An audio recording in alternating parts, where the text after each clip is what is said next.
Lisa Martinez rubbed her tired eyes as she stared at the endless stream of data flowing across her monitors. The deep space listening post orbiting Proxima Centauri was quiet tonight, just like every other night for the past 3 years. She sipped her cold coffee and wondered if anything interesting would ever happen out here in the dark between stars. The UES Ranger was humanity's furthest outpost, a massive space station built to watch and listen for signs of alien life. Most days, Lisa and her team recorded nothing but cosmic background noise and the occasional asteroid impact. The work was important, but boring. Earth's government wanted to know if aliens existed before the aliens found Earth first. At 2:47 a.m. ship time, something different appeared on Lisa's screen. A weak signal, barely stronger than background static, but definitely artificial. Her heart began to race as she fine-tuned the receivers. This was what every communications officer dreamed of finding. "Kevin, get over here right now," she called. To her partner, Kevin Brooks was the station's best signal analyst, able to pull meaning from the faintest transmissions. He rolled his chair over to Lisa's station, bringing his coffee and a confused expression. "What's got you so excited?" Kevin asked, settling in beside her workstation. "Look at this pattern." Lisa pointed to the waveform dancing across her screen. "It's repeating every 47 seconds. That's not natural. Something intelligent sent this." Kevin leaned closer, his eyes widening as he studied the data. The signal was weak, probably traveling for years across the empty space between star systems. But Lisa was right. The mathematical precision of the repetition proved this came from a thinking mind, not a random cosmic event. "Can you clean it up?" Kevin asked, already reaching for his analysis tools. Lisa nodded and began working. She filtered out background noise, amplified the weak parts, and slowly the signal became clearer. What they heard next would change everything for the human race. The transmission was not in any Earth language, but the tone was unmistakable. Fear, sadness, and desperate hope filled every alien word. Even without understanding the meaning, both humans felt the speaker's pain through their voice. "We need to wake up the captain," Lisa whispered. Captain Jake Morrison arrived at the communications center 15 minutes later, still pulling on his uniform. Lisa had called him with the words every deep space officer hoped to hear. "Sir, we have confirmed alien contact." Morrison was a career military man who had spent 20 years preparing for this moment. He listened to the cleaned-up recording 3 times before speaking. "How long to decode this?" he asked Kevin. "Maybe hours, maybe days. The signal is complex, but there are patterns I can work with. Give me some time with the computers." Morrison nodded. "Do it. Lisa, send everything to Earth Command immediately. They need to know we're not alone anymore." While Kevin worked on translation, the signal continued broadcasting. Every 47 seconds, the same desperate message repeated. Lisa recorded everything, building a clearer picture with each repetition. Whoever was sending this had been trying to reach anyone for a very long time. 6 hours later, Kevin had his first breakthrough.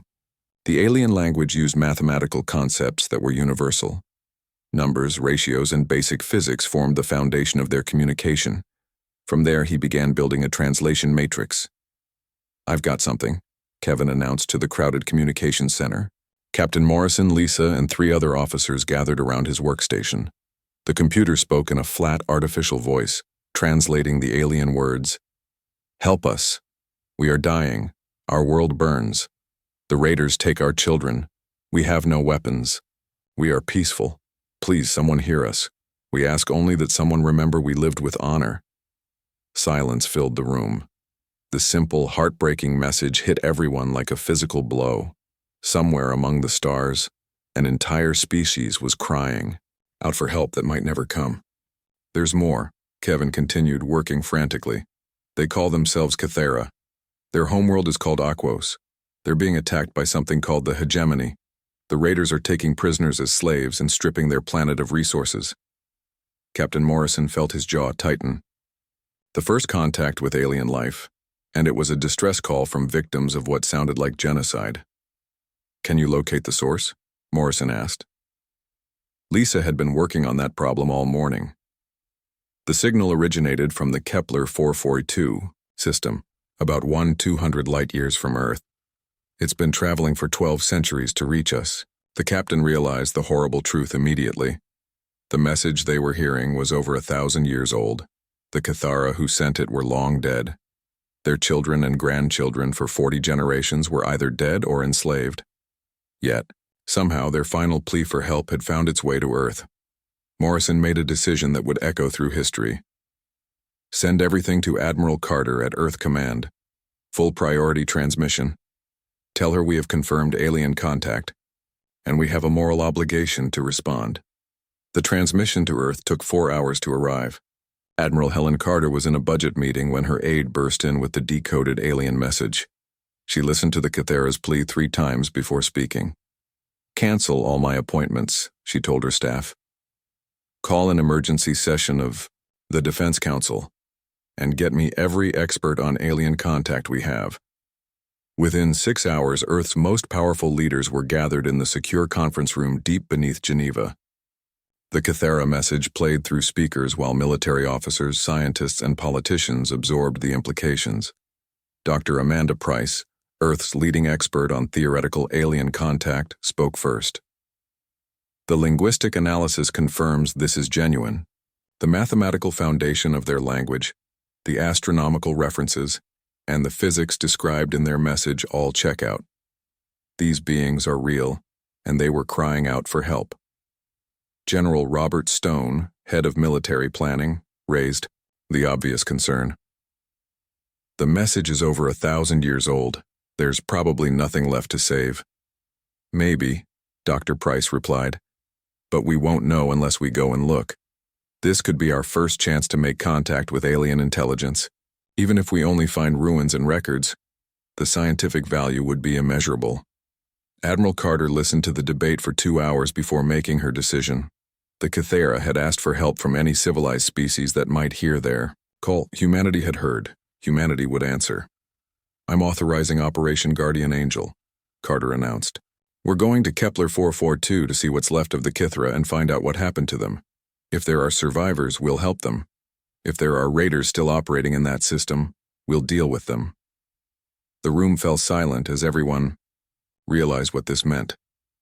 Humanity was about to announce itself to the galaxy by traveling 1,200 light-years to answer an ancient cry for help.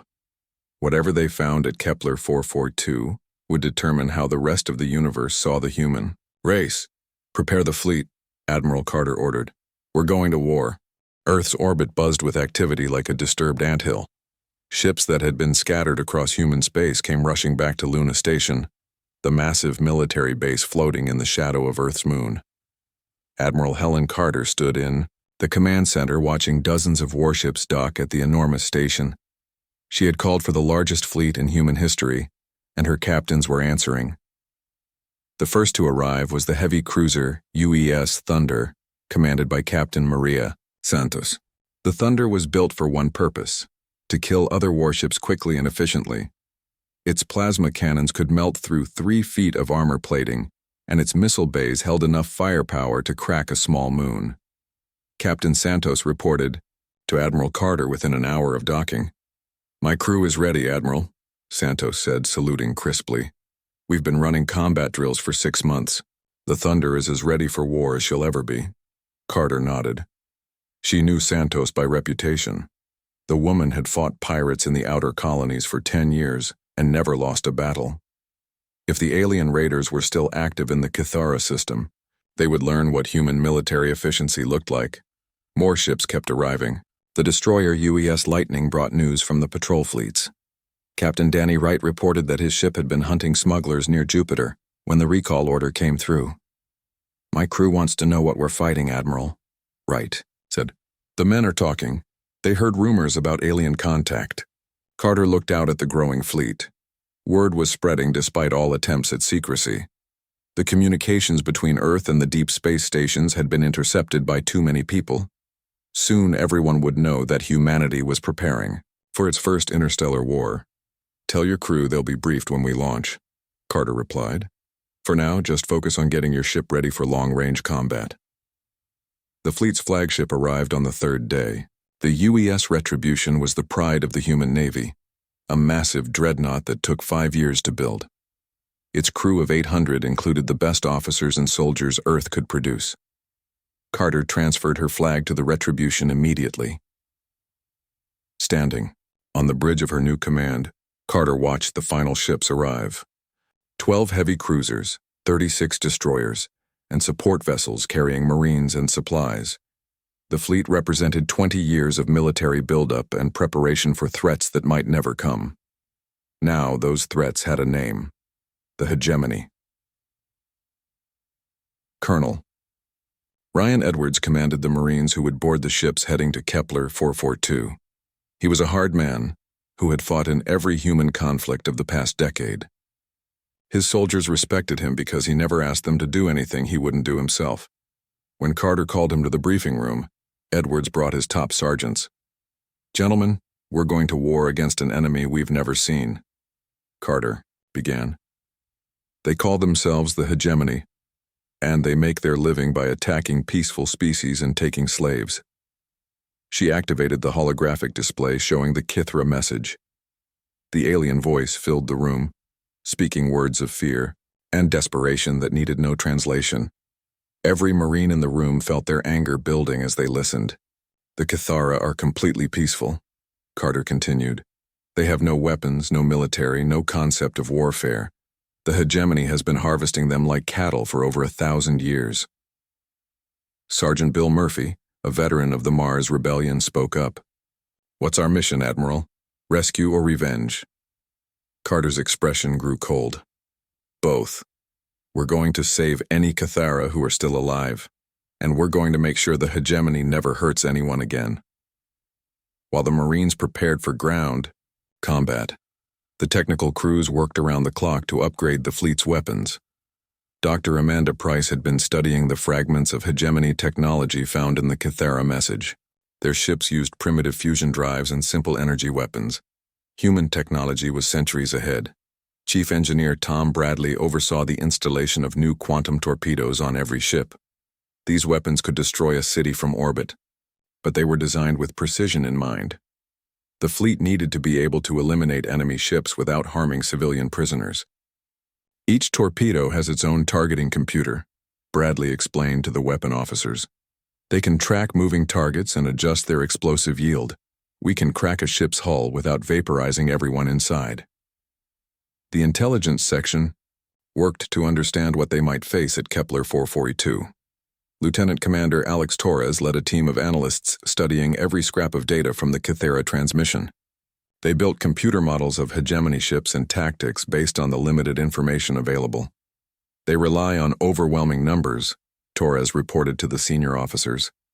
"The Kithara describe fleets of hundreds of ships, but they're mostly converted cargo vessels. They've never fought anyone who could fight back." Captain Jake Morrison had volunteered to lead the advanced scouts. His ship, the UES Ranger, would jump ahead of the main fleet to gather intelligence on the enemy. Morrison was perfect for the job because he had been the one to first receive the Kithara distress call. "I want to see their faces when they realize someone answered," Morrison told his crew. "These aliens have been preying on the helpless for centuries. Time to show them what happens when predators meet apex predators." Dr. Price worked frantically to improve the translation systems. The fleet would need to communicate with any surviving Kithara, and the language barriers were enormous. She had made progress using the mathematical foundations in the original message, but full communication would take time. "I've identified several key concepts," Price explained to Admiral Carter. "The Kithara have words for family, honor, and peace, but no words for war, weapons, or revenge. We're going to have to teach them our language to explain what we're doing." The final preparations took 2 weeks. Every ship was loaded with extra ammunition, medical supplies, and equipment for rescuing civilians. The Marines practiced boarding actions against mock-ups of hegemony vessels. The pilots ran endless combat simulations. On the last day before departure, Admiral Carter addressed the entire fleet over the communication system. Every sailor, Marine, and officer listened as their commander explained their mission. 1,000 years ago, a peaceful species called the Kithara sent a message asking for help, Carter began. They were being attacked by raiders who saw their kindness as weakness. That message traveled across space for 1,000 years until it reached us.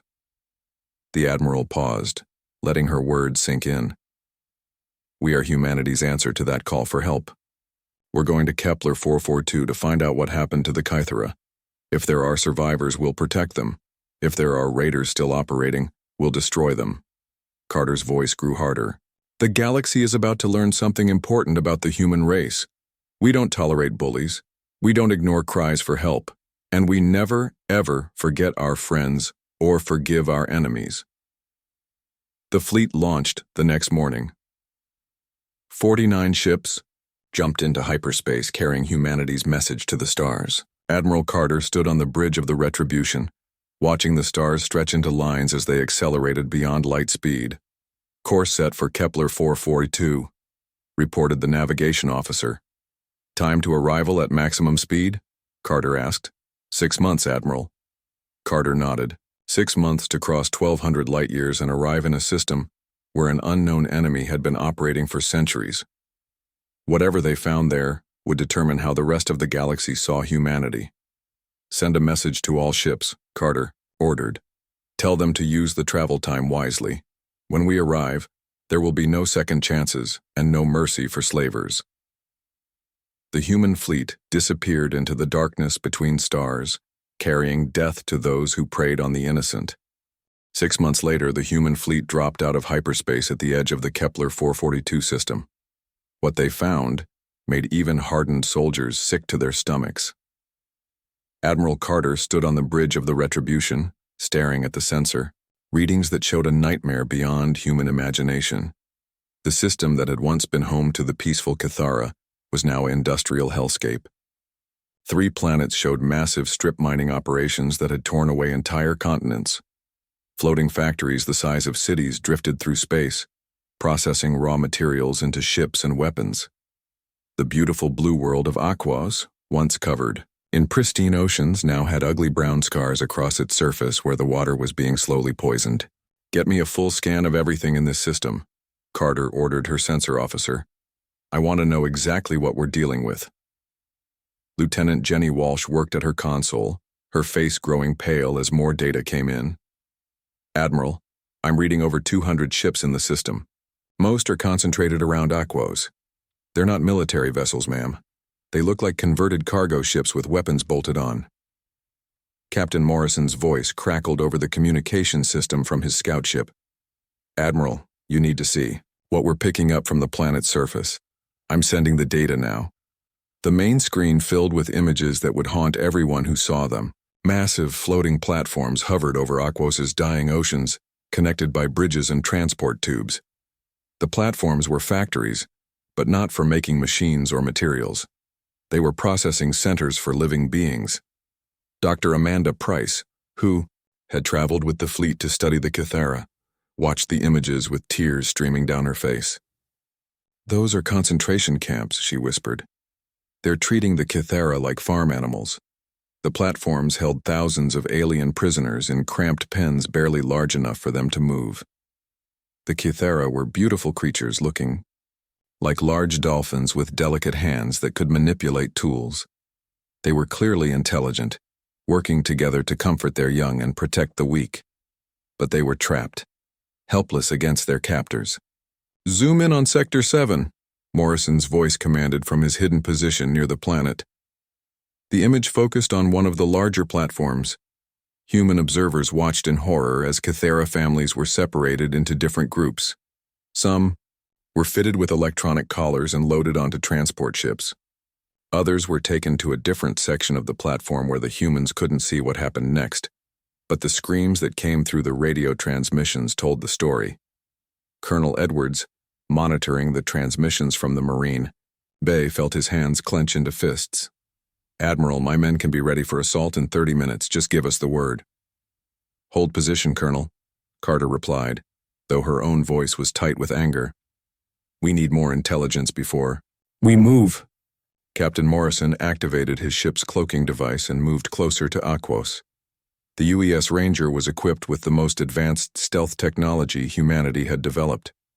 The hegemony sensors, designed to watch for primitive escape attempts, couldn't detect the human ship as it slipped through their patrols. "I'm picking up communications between the platforms," Morrison reported. "Dr. Price, are you getting this?" Price had been working frantically to decode the hegemony language using the ship's computers. The alien voices were harsh and guttural, nothing like the musical tones of the Kythera distress call, but the translation systems were beginning to make sense of their words. "They're discussing quotas," Price reported, her voice shaking with rage. "Production quotas for slave processing.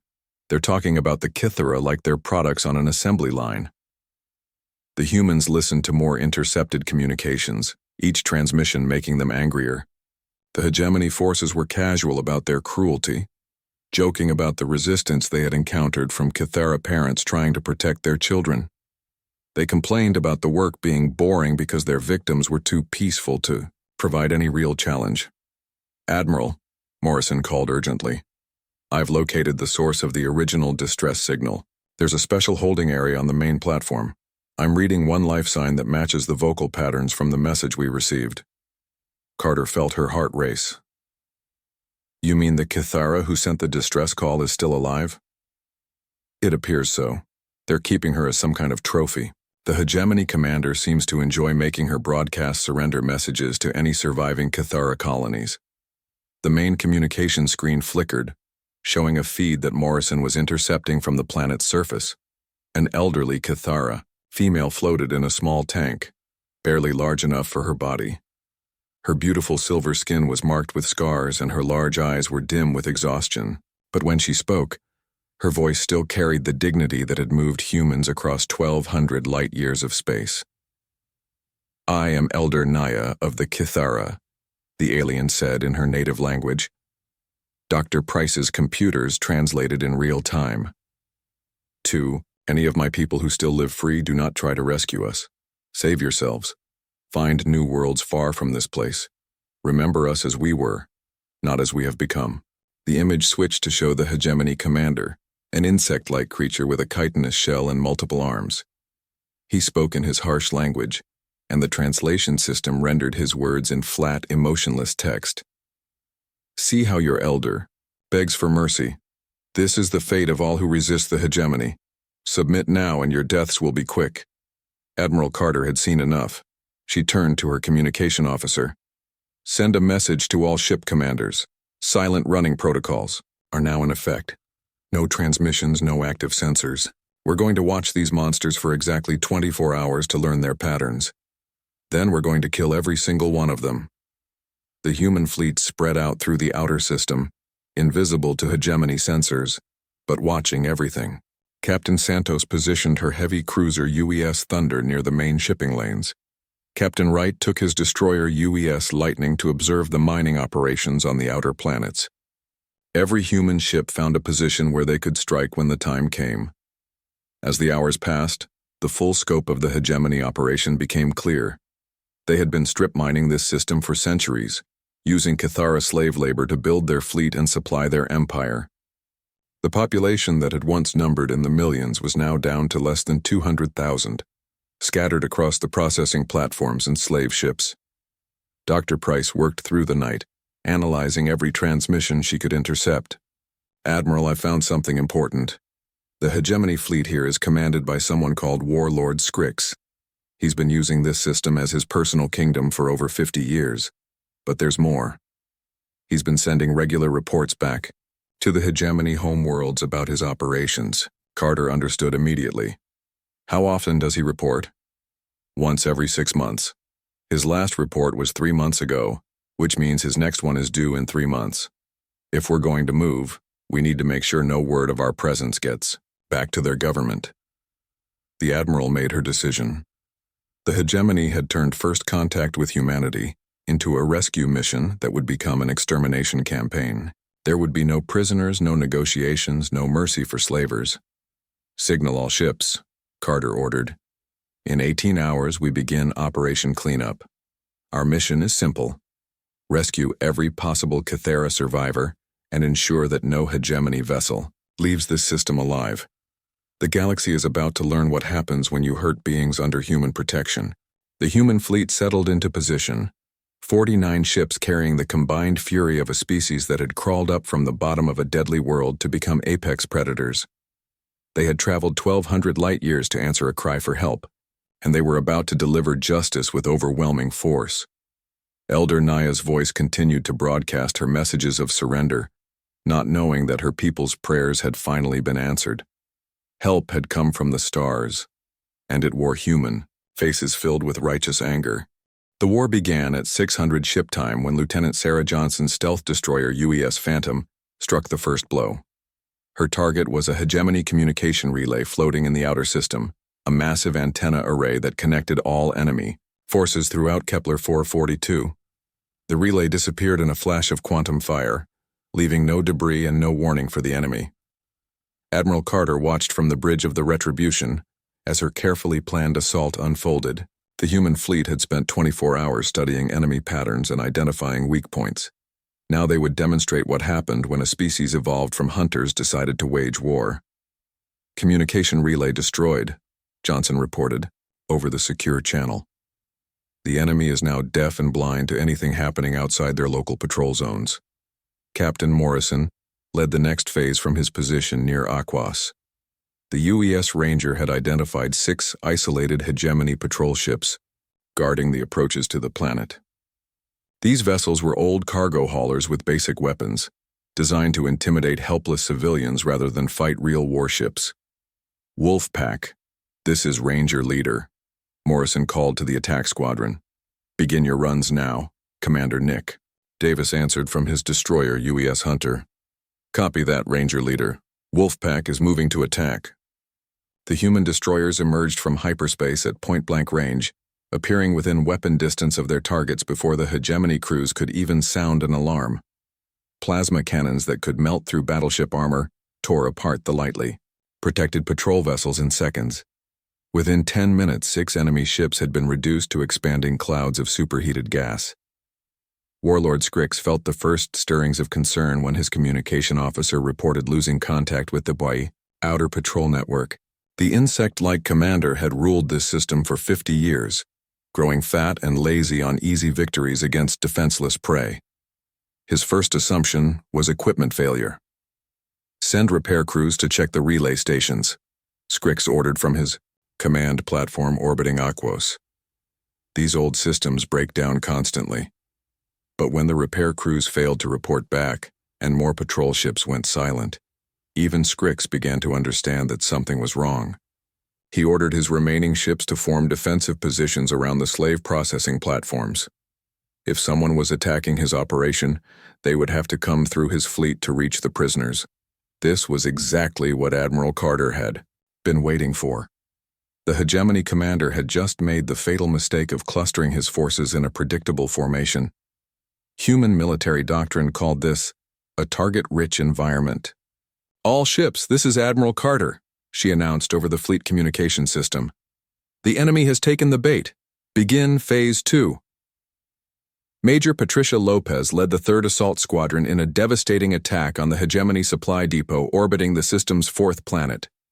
Her 3 heavy cruisers dropped out of hyperspace in perfect formation, their weapons already locked onto the massive storage facility that fed the slave operation. Target acquired, Lopez reported. Beginning bombardment. The human ships didn't just destroy the supply depot. They obliterated it so completely that the explosion was visible from 3 planets away. Millions of tons of supplies, equipment, and spare parts vanished in a burst of nuclear fire that lit up the darkness between worlds. The psychological effect on the remaining hegemony forces was immediate and devastating. These aliens had spent centuries preying on peaceful species who couldn't fight back.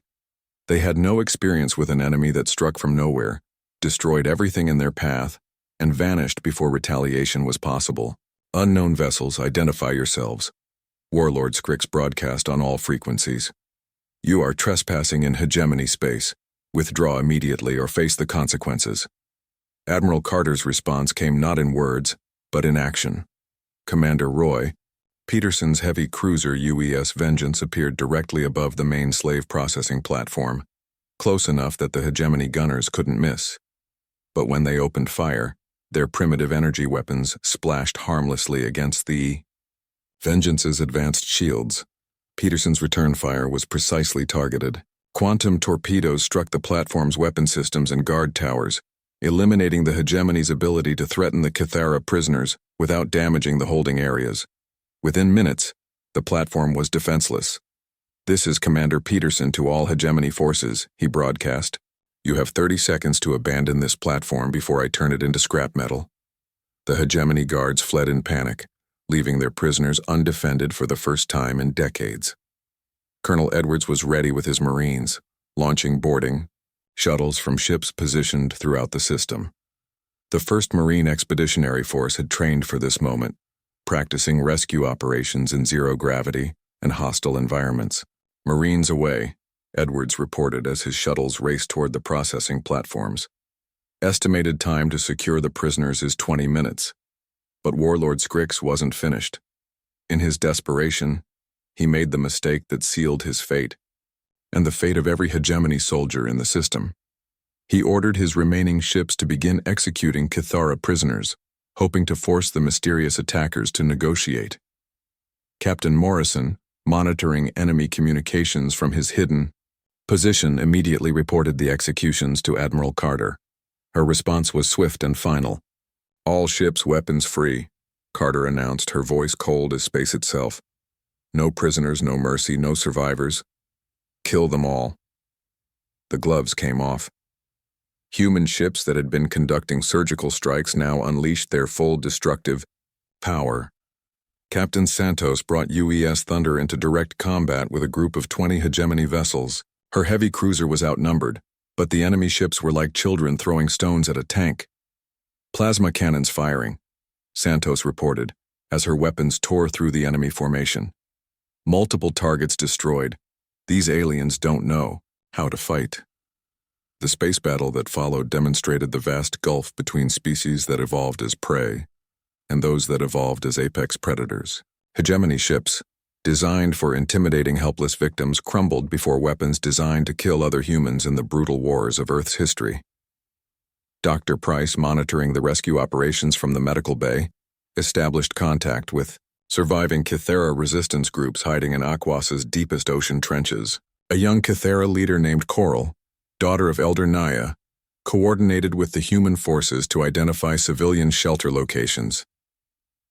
"The deep dwellers still live," Coral transmitted in broken but understandable English she had learned from intercepted human communications.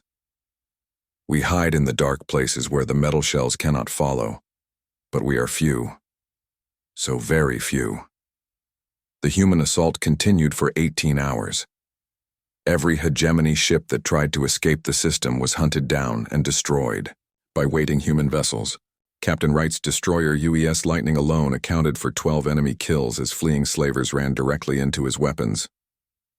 The final battle took place above Aquas itself, where Warlord Scrix made his last stand aboard his flagship, the Pride of Conquest. The massive ship was 3 times larger than any human vessel, but size meant nothing when the enemy couldn't hit back effectively. Colonel Edwards led the boarding action personally, taking a full company of Marines onto the enemy flagship. The hegemony soldiers they encountered were fierce but undisciplined, used to fighting unarmed civilians rather than professional soldiers. "Resistance is heavier than expected," Edwards reported, as his Marines fought through the ship's corridors. "But these bugs have never faced real warriors before. We're cutting through them." Warlord Scrix died in his command center, cornered by Marines who showed him exactly what apex predators did to those who tortured the innocent. His last transmission was a plea for mercy that fell on deaf ears. "You had 50 years to show mercy to the Cathara," Sergeant Murphy told the dying warlord. "Your time is up." As the smoke cleared from the final battle, Admiral Carter surveyed the results of Operation Cleanup. Every hegemony vessel in the system had been destroyed. Every slaver was dead. The processing platforms were secured and Marine medics were working frantically to save as many Cathara prisoners as possible.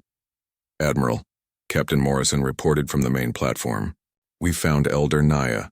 She's alive, but barely. Dr. Price is with her now." Carter allowed herself a moment of satisfaction.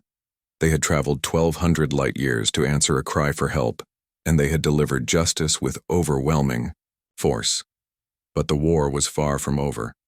The Hegemony Empire still existed, and they would eventually come looking for their missing fleet. "Send word to all ships," Carter ordered. Phase 1 is complete. Now we begin Phase 2, hunting down every other Hegemony operation in this region of space. We're going to make sure this never happens again. The human fleet had announced itself to the galaxy in the most definitive way possible, as protectors of the innocent and destroyers of those who preyed upon the helpless.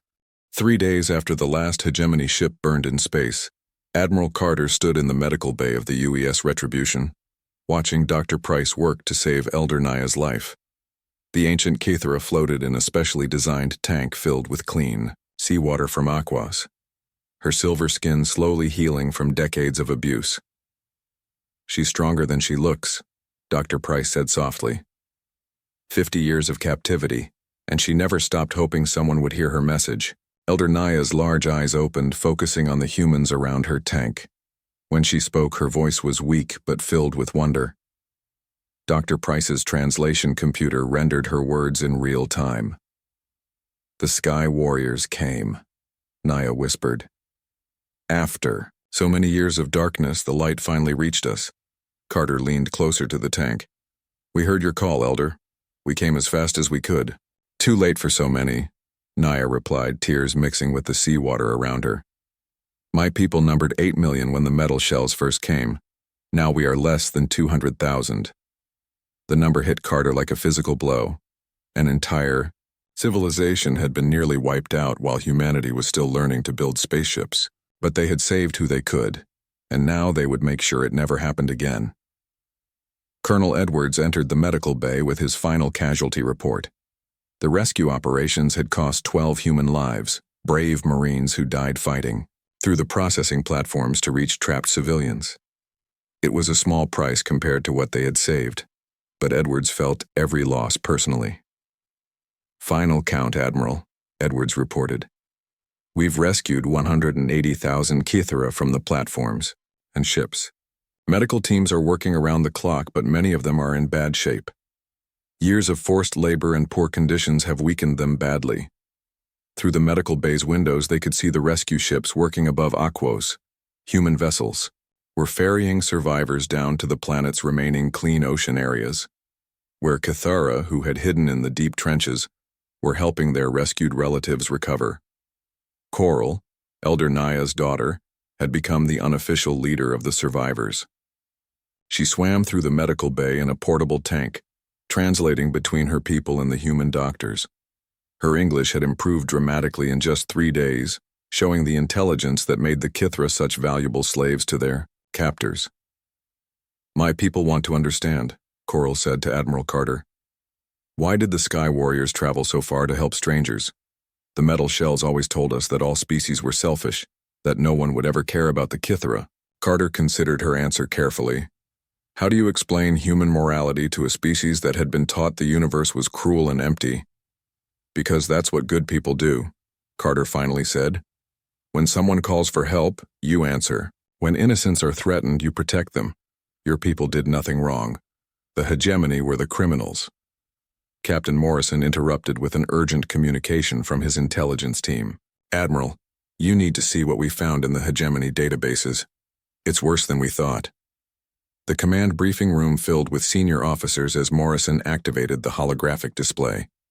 Star charts appeared showing dozens of systems throughout this region of the galaxy, each marked with Hegemony operational symbols. "They've been doing this for over 200 years, Morrison explained. The Kithara were just their latest victims. We've identified 47 different species that have been completely enslaved or wiped out by Hegemony operations." The room fell silent as the scope of the genocide became clear. Entire civilizations had vanished while the Hegemony built their empire on slavery and murder. Each symbol on the star chart represented millions of dead innocents. "There's more," Morrison continued. "The Hegemony government doesn't know what happened here yet. Warlord Scrix was supposed to send his next report in 3 months.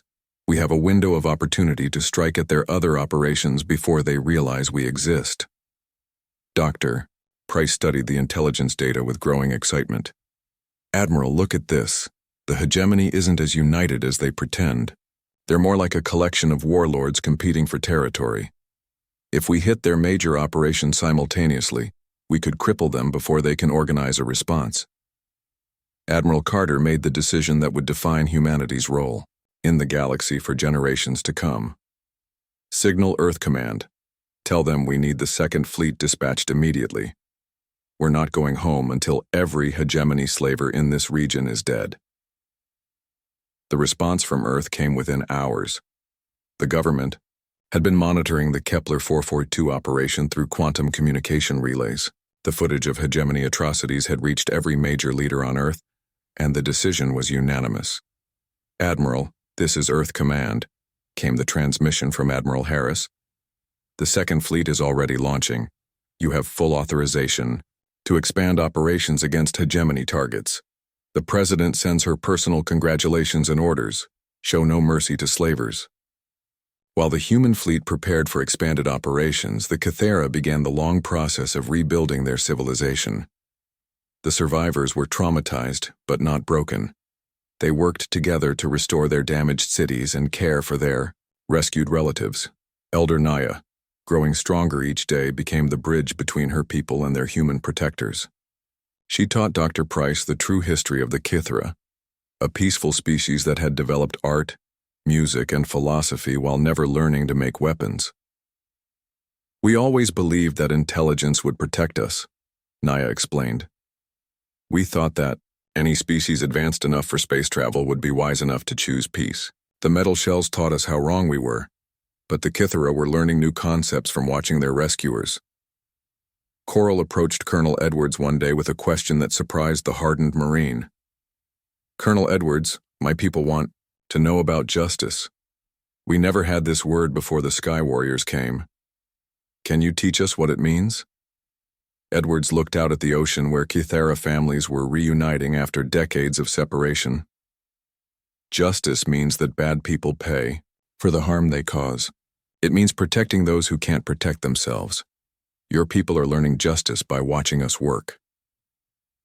As the days passed, more human ships arrived to establish a permanent presence in the system.